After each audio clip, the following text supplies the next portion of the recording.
কত সুন্দর দেখতে লাগছে, একেবারে পাউরুটির মতোই দেখতে লাগছে। আর দেখুন কেমন হয়েছে, কতটা নরম হয়েছে দেখুন, খুব সুন্দর হয়েছে। আর দেখুন পুরো পাউরুটির মতো হয়ে গেছে। নমস্কার বন্ধুরা, আজ বন্ধুরা আমি ফুটন্ত গরম জলের মধ্যে পাউরুটি বানিয়ে দেখাবো। আর এই পাউরুটির ভেতরে আমি আলুর পুর দেব, যাতে এই নাস্তাটা খেতে ভালো লাগে। আর কিভাবে বানাবো আপনারা প্রথম থেকে শেষ পর্যন্ত পুরো ভিডিওটাই দেখবেন। এখানে আমি পাউরুটির জন্য ময়দাটা নিয়ে নিয়েছি। পরিমাণ মতো লবণটা দিয়ে দিচ্ছি, 1 চামচ চিনি দিয়ে দিচ্ছি। ময়দা আর চিনি দিয়ে ময়দাটাকে ভালো করে মাখিয়ে নিচ্ছি। এখন মাখানো হয়ে গেছে, একটু মাঝখানটা গর্ত করে নিচ্ছি। এবার এই মাঝখানে আমি একটু গরম জল দিয়ে দিচ্ছি। এই গরম জল দিতে হবে, ঠান্ডা জল দিলে কিন্তু হবে না। এই গরম জলের মধ্যে আমি 1/2 চামচ ইস্ট দিয়ে দিচ্ছি। এবার ইস্টটাকে গরম জলের মধ্যে ভালো করে মিশিয়ে নিচ্ছি।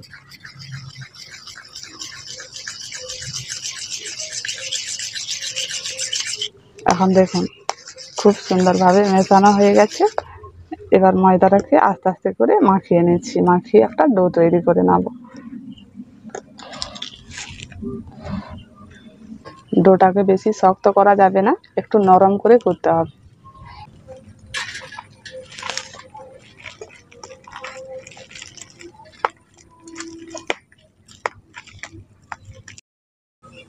এই দেখুন একটু চিটচিটে ভাবে ডোটা তৈরি করে নিয়েছি, ডোটা নরম আছে দেখুন। এবার অল্প একটু সাদা তেল দিয়ে ভালো করে মাখিয়ে নিচ্ছি। 10 থেকে 15 মিনিটের মতো ঢাকা দিয়ে রেখে দিচ্ছি।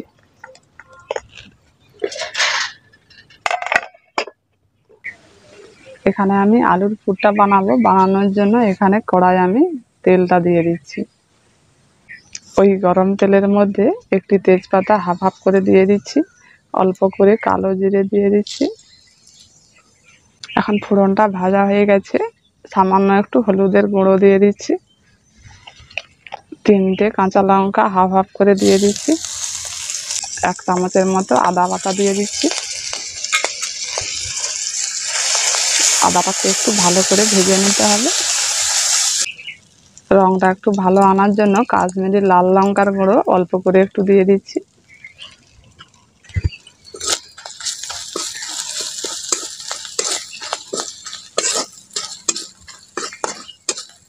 এখন মশলাটা ভাজা হয়ে গেছে। এবার দুটো আলু আমি আগে থেকে সেদ্ধ করে নিয়েছি, আলুটা একটু থেতো করে মশলার মধ্যে দিয়ে দিচ্ছি।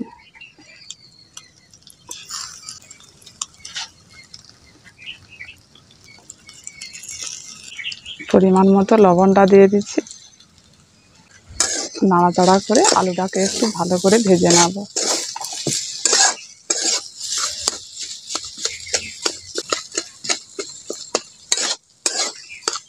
এই নাস্তাটা আমি নিরামিষ বানাচ্ছি, তাই আমি পেঁয়াজ রসুন দেব না। আর আপনারা চাইলে পেঁয়াজ রসুনও দিতে পারেন। এখন আলুর পুরটা নাড়াচাড়া করে ভালো করে ভেজে নিয়েছি। এখন পুরটা পুরোপুরি তৈরি হয়ে গেছে, এবার নামিয়ে নিচ্ছে।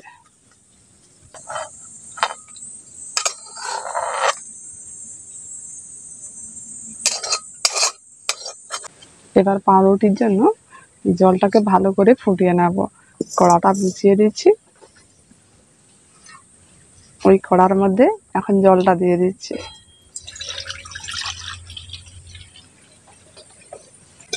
ঢাকাটা দিয়ে দিচ্ছি, জলটা তাড়াতাড়ি গরম হয়ে যাবে। এদিকে জলটা গরম হতে হতে এপাশে 15 মিনিট হয়ে গেছে। এখন দেখুন ডোটা অনেকটা ফুলে গেছে, একটু ভালো করে মেখে নিচ্ছি। এবারে ডো থেকে লেচিগুলো কেটে নেব।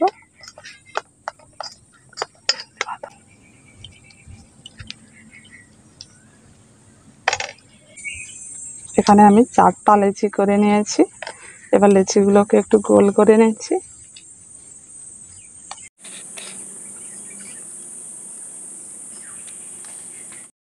এখন লেচিগুলোকে গোল করে নিয়েছি। এবার পুরটা ভরে নিচ্ছি। প্রথমে একটু খুলি করে নিতে হবে। বড় করে খুলিটা তৈরি করে নিয়েছি। এবার আলুর পুরটা দিয়ে দিচ্ছি। এইভাবে করে নাস্তাটা বানালে নাস্তাটা খেতে এত ভালো লাগে, না বানিয়ে দেখলে বিশ্বাস হবে না। পুরটা দিয়ে এবার আস্তে আস্তে করে এটাকে মুড়ে নিতে হবে, যাতে না খুলে একটু ভালো করে চিপে দিতে হবে।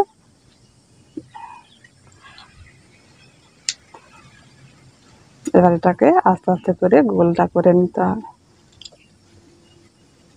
গোল করে একটু চ্যাপ্টা করে নিতে হবে।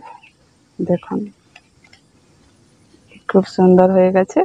এটা এবার ফুটন্ত গরম জলের মধ্যে দিয়ে দিতে হবে। এখন জলটা দেখুন কেমন টকবক করে ফুটছে। ওই জলের মধ্যে এটা দিয়ে দিচ্ছি।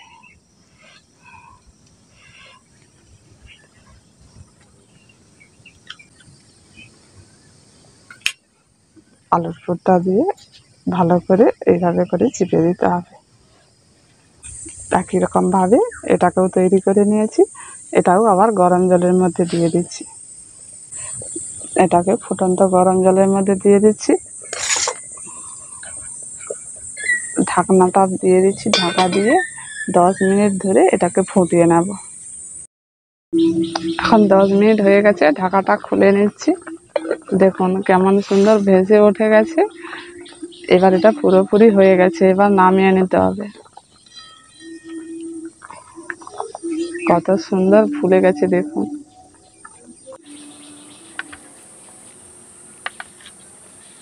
বাকি দুটোকে এইভাবে করে আবার সেদ্ধ করে নেব।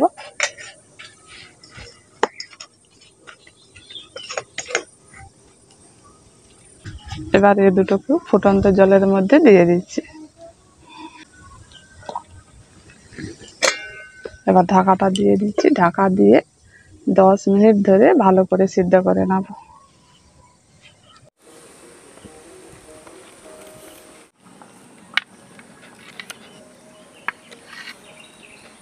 এখন সবগুলো আমার সিদ্ধ হয়ে গেছে। এবার এগুলোকে একটু ভেজে নেব। এখন তাওয়াটা বসিয়ে দিয়েছি। তাওয়াটা এখন খুব সুন্দরভাবে গরম হয়ে গেছে। অল্প করে সাদা তেল দিয়ে দিচ্ছি।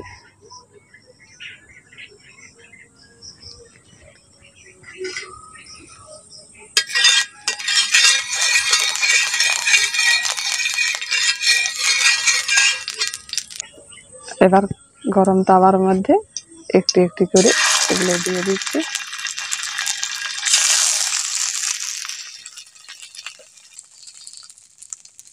এখন এগুলোকে উল্টে এখন দেখুন বন্ধুরা, এই নাস্তা দুটোকে একটু লালচে করে ভেজে নিয়েছি। এবার তুলে নিচ্ছি।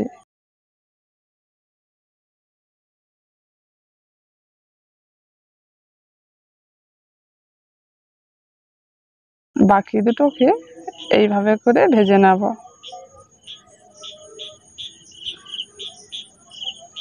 এই দুটো এখন খুব ভালোভাবে ভেজে নিয়েছি। এবার তুলে নিচ্ছি। এখন সব নাস্তাগুলো ভাজা হয়ে গেছে। বন্ধুরা এখন নাস্তাগুলো পরিবেশনের জন্য পুরো রেডি। আর নাস্তাগুলো কেমন হয়েছে দেখুন। কত সুন্দর দেখতে লাগছে, একেবারে পাউরুটির মতোই দেখতে লাগছে। আর দেখুন কেমন হয়েছে, কতটা নরম হয়েছে দেখুন, খুব সুন্দর হয়েছে। আর দেখুন পুরো পাউরুটির মতো হয়ে গেছে। দেখুন কত সুন্দর ফুলেছে। এই দেখুন ভেতরটা দেখুন পুরো পাউরুটি হয়ে গেছে। প্রত্যেকটা কিন্তু এই রকমই হয়ে গেছে। ভেতরটা খুব সুন্দর ফুলেছে আর দারুণ সুন্দর নরম হয়েছে। আর খেতে দারুণ লাগবে। বন্ধুরা এইভাবে করে ফুটন্ত জলের মধ্যে পাউরুটি বানিয়ে খাবেন, খুব ভালো লাগবে। আর আপনারা বানিয়ে দেখবেন কেমন লেগেছে কমেন্ট করে জানাবেন।